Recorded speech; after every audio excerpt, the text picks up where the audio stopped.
राजपूतों का शेर पृथ्वीराज चौहान। प्रस्तावना। पृथ्वीराज चौहान, जिन्हें राजपूतों का शेर कहा जाता है, भारतीय इतिहास के महानतम योद्धाओं और शासकों में से एक थे। उनकी वीरता, बुद्धिमत्ता, उदारता और शासन योग्यता की कहानियां आज भी हमें प्रेरणा देती हैं। यह कहानी उनके जीवन के कुछ महत्वपूर्ण पहलुओं को दर्शाती है, जिससे हमें सीखने को मिलेगा कि नेतृत्व, साहस और न्याय का महत्व क्या होता है। भाग 1। बचपन से वीरता की शुरुआत। पृथ्वीराज चौहान का जन्म 1666 ईस्वी में हुआ था। वे बचपन से ही अत्यंत बुद्धिमान और साहसी थे। युद्ध कौशल में निपुण होने के साथ साथ वे न्यायप्रिय भी थे। जब वे मात्र 13 वर्ष के थे, तब उन्हें अजमेर और दिल्ली का राजा घोषित किया गया। इतनी कम उम्र में भी उन्होंने अपने राज्य का संचालन कुशलता से किया और अपनी प्रजा के प्रति स्नेह और न्याय का भाव बनाए रखा। भाग 2। शेर की भांति शासन।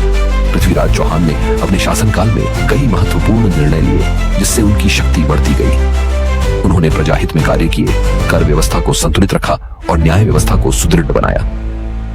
उनका दरबार विद्वानों, योद्धाओं और नीति निपुण मंत्रियों से भरा रहता था। उनकी सबसे बड़ी विशेषता थी वीरता और रणनीति। उन्होंने अपने राज्य की सीमाओं की सुरक्षा के लिए शक्तिशाली सेना का निर्माण किया। वे सिर्फ ताकत के बल पर नहीं, बल्कि अपनी बुद्धिमत्ता से भी युद्ध जीतते थे। भाग 3। वीरता और युद्ध कौशल। राजा पृथ्वीराज चौहान की वीरता को उनके अनेक युद्धों में देखा गया। उन्होंने कई लड़ाइयों में मोहम्मद गौरी को हराया। सबसे प्रसिद्ध युद्ध तराइन का प्रथम युद्ध 191 ईस्वी था, जिसमें उन्होंने मोहम्मद गौरी की सेना को परास्त किया। लेकिन तराइन के दूसरे युद्ध 190 ईस्वी में दुर्भाग्यवश वे विश्वासघात का शिकार हो गए और मोहम्मद गौरी ने उन्हें बंदी बना लिया। भाग 4। बुद्धिमत्ता और वीर अंत। मोहम्मद गौरी ने पृथ्वीराज चौहान को अंधा करवा दिया, लेकिन फिर भी वे हार नहीं माने।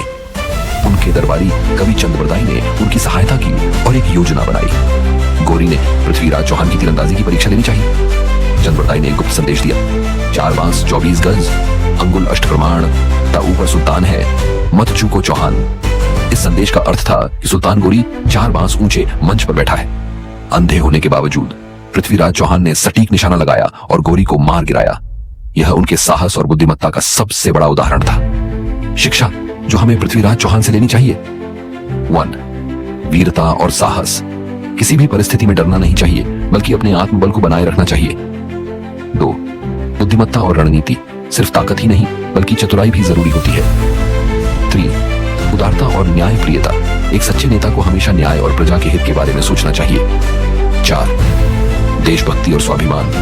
अपने राष्ट्र और संस्कृति के सम्मान की रक्षा के लिए किसी भी बलिदान से पीछे नहीं हटना चाहिए। 5।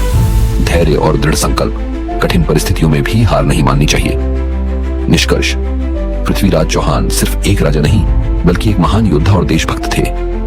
उनका जीवन हमें सिखाता है कि सच्चे वीर वही होते हैं जो अन्याय के खिलाफ खड़े होते हैं और अपने देश के सम्मान के लिए अंत तक लड़ते हैं। उनका बलिदान और उनकी वीरता हमें आज भी प्रेरित करती है। राजपूतों का शेर सदा अमर रहेगा।